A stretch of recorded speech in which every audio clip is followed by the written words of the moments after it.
Brand new video. Ryan Reynolds still standing by his wife, Blake, of course, but not saying her name in public. Hello, cell phone farm.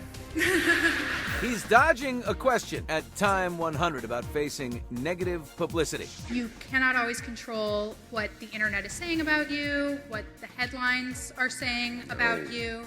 So how has that media attention impacted your brand, your businesses? It's like Tina Fey says, if you're feeling good about yourself, just go online. Well handled. This as the never-ending It Ends With Us Mega Millions legal war between his wife and her former co-star and director Justin Baldoni burns on. I thought we were friends. We're not friends. Now there's an explosive new twist in their legal saga.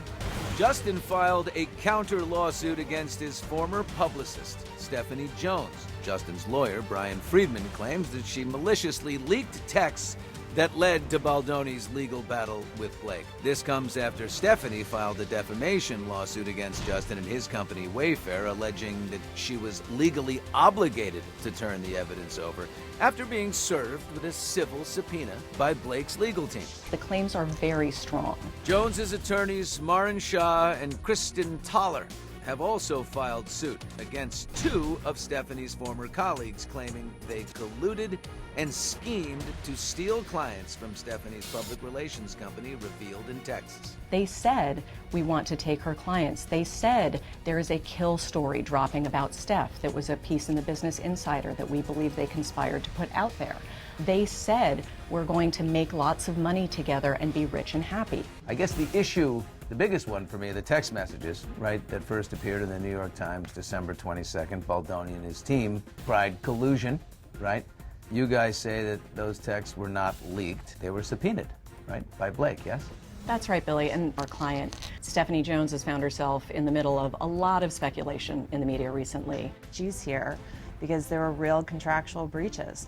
There was a contractual breach by her former employee, Jennifer Abel, but there are also contractual breaches by Wayfarer and by Justin Baldoni. They had a contract with JonesWorks. They breached that contract. Does Wayfarer owe money to JonesWorks? Absolutely. This is where it gets interesting. Stephanie Jones maintains, right, she didn't leak any texts to the New York Times. They were subpoenaed. And then recently we find out they were subpoenaed by a company called Van Zandt Incorporated, owned by Blake Lively. And it's Van Zandt versus 10 Jane Does in a very obscure lawsuit that no one knows who it's about, what it's about, who the Jane Does are, but it does require that all these phones and proprietary property are subpoenaed and brought in, to which Team Baldoni will say that was to glean all of these texts right out of them and be able to use them, and they end up in Blake Lively's hands, which ends up in the New York Times hands. Stephanie's just responding to a subpoena. Question is, did she know that the subpoena was coming from a Blake Lively shell company?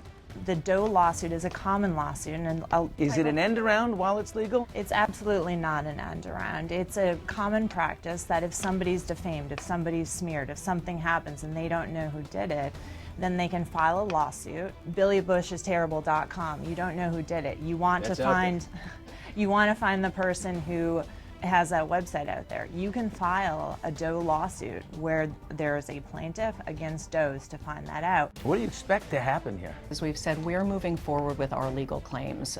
Those are very strong, very well founded, and we're going to move forward with them to trial. Would you settle if Bryan Freedman and Baldoni wanted to settle, would you? I think never say never.